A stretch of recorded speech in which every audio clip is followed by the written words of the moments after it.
Why are people always going to Evelyn's restaurant, enduring the scorching sun and the long queues? What is it about her food that makes them wait so patiently, some even washing plates just to earn a spot in line?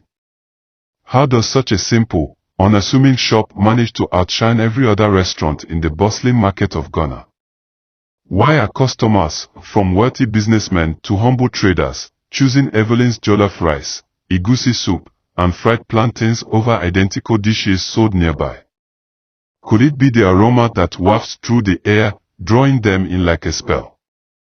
Or is there something hidden, a secret ingredient that no one can see but everyone can taste? Why does Evelyn's food evoke such loyalty that travelers come from distant towns just to have a bite?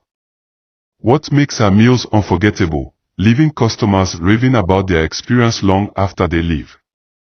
Is it skill alone, or is there something more, something mysterious, fueling her success? You would find out soon. In a bustling market in Ghana, there was a woman named Evelyn who owned the most popular restaurant in the area. Her small unassuming shop was the pride of the market. Evelyn wasn't just a cook, she was a legend. Her food, especially her jollof rice, egusi soup, and fried plantains, was famous far and wide. People traveled from other parts of Ghana and even neighboring states just to taste her meals. Her reputation had spread like wildfire, and her restaurant became a cultural landmark. Businessmen in creased suits, women wrapped in vibrant Ankara fabric, and even foreign tourists often crowded into the little market alley just to experience Evelyn's cooking. Every day, a long line of customers formed outside her shop, waiting patiently for their turn. Evelyn was known for her charm as much as her food.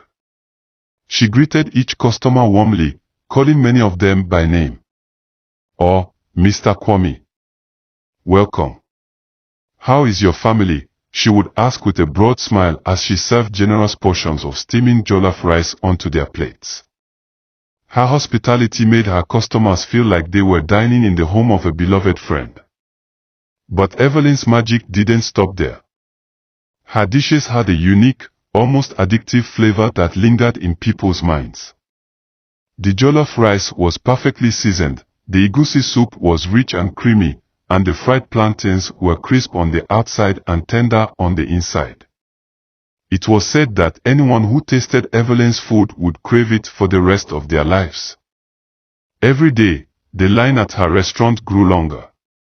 It wasn't uncommon to see high-ranking officials and prominent figures among the crowd.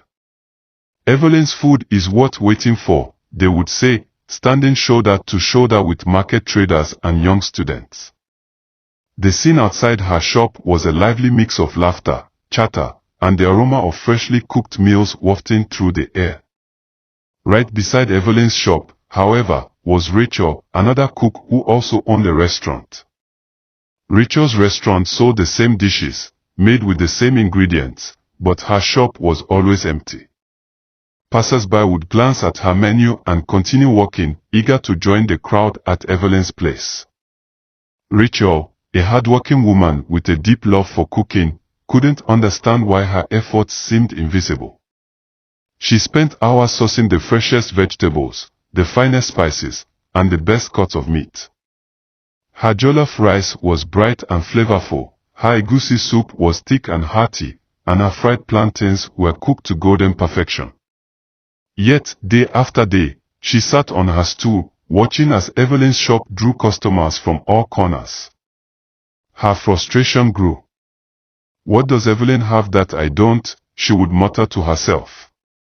"We sell the same food, made with the same ingredients, but no one even looks at my shop." One day, something unusual happened. A disheveled madman appeared in front of Evelyn's restaurant. His tattered clothes hung loosely on a stained frame, and his eyes glinted with a strange intensity. Pointing at Evelyn's pots, he screamed, "You're all-eating snake." The customers froze for a moment, startled by the outburst. Then, laughter erupted. "It's just a madman," someone said, shaking their head. "Ignore him. Evelyn herself chuckled nervously and reassured her customers. "Don't mind him," she said with a smile. "My food is made with love, not snakes." The crowd laughed again, and the madman was shooed away. Soon, the commotion was forgotten, and the line at Evelyn's shop grew even longer. But Rachel couldn't forget the madman's words. They echoed in her mind, haunting her during the quiet hours when her shop was empty.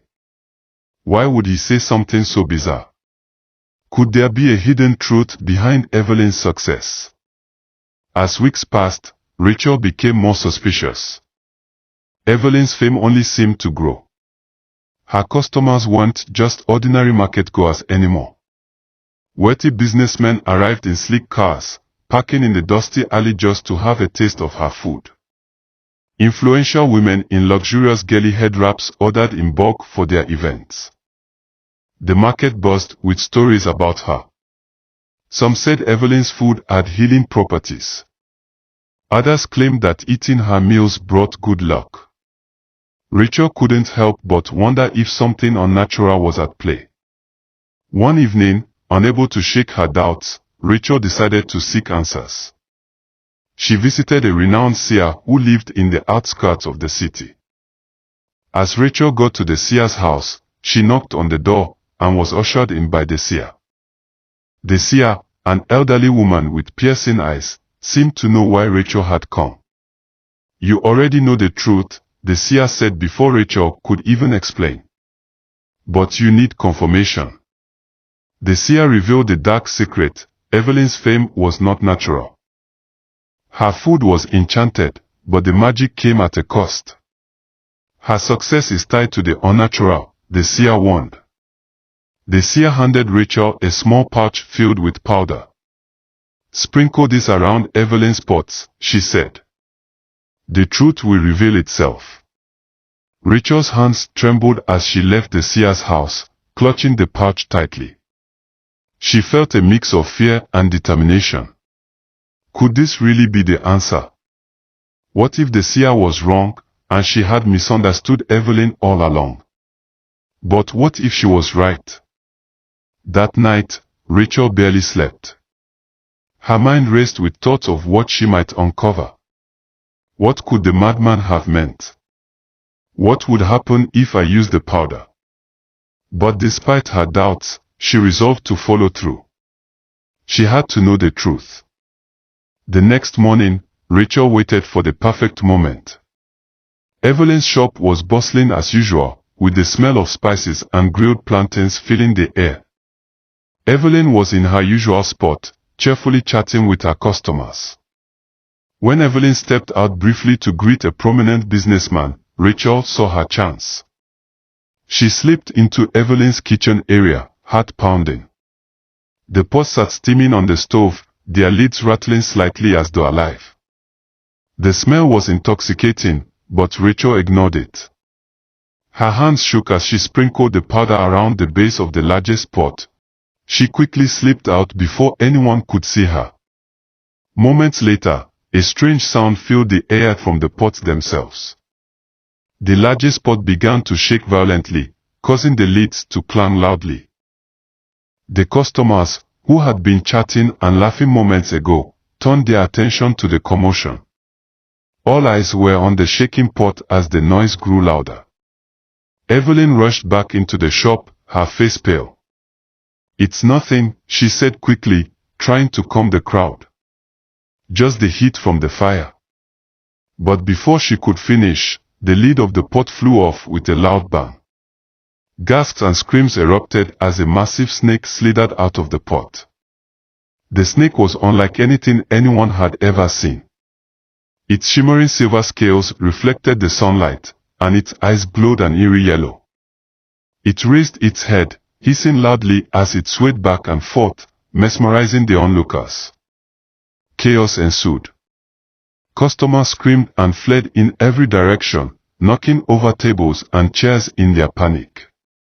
Some dropped their plates of food as they ran, while others tripped over themselves in their haste to escape.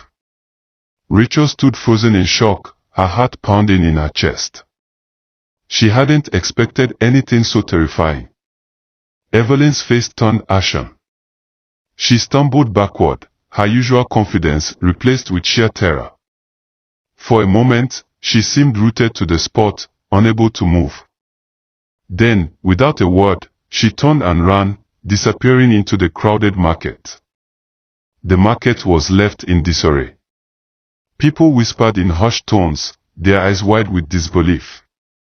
"Did you see that snake? What was Evelyn cooking in there?" I knew there was something strange about her food. In the days that followed, Evelyn was never seen again. Her shop remained abandoned, the pot still sitting where they had been left. No one dared to enter. At first, the market was gripped by fear. Many customers, afraid of being tricked or cursed, avoided eating at any restaurant.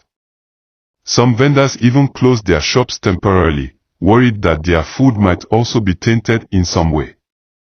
But as time passed, the fear began to fade, and people started to return to their normal routines. Gradually, attention shifted to Rachel's restaurant. At first, only a few brave customers visited her shop, curious to see what she offered. But as they tasted her food, they were pleasantly surprised. Rachel's dishes, though simple and unenchanted, were delicious in their own right. Word spread quickly. "She cooks with honesty," one customer said. "You can taste the difference. Her food reminds me of what my grandmother used to make," another added. Soon, Rachel's shop, which had been invisible for so long, became the new favorite spot in the market. The long lines that once formed outside Evelyn's shop now appeared in front of Rachel's. Former customers of Evelyn's, still shaken by the truth, migrated to Rachel's restaurant, eager to experience her honest cooking. Rachel, for the first time in years, felt a sense of pride and fulfillment. Her passion for cooking was finally recognized, not because of enchantments or tricks, but because of the care and effort she poured into her food. As the market returned to its usual bustling state, the tale of Evelyn and her enchanted pots lingered in the air. It became a cautionary story, passed down through generations, warning against shortcuts and dark deals in the pursuit of success. And so, Rachel's shop thrived, not because of magic, but because of the genuine love she had for her craft.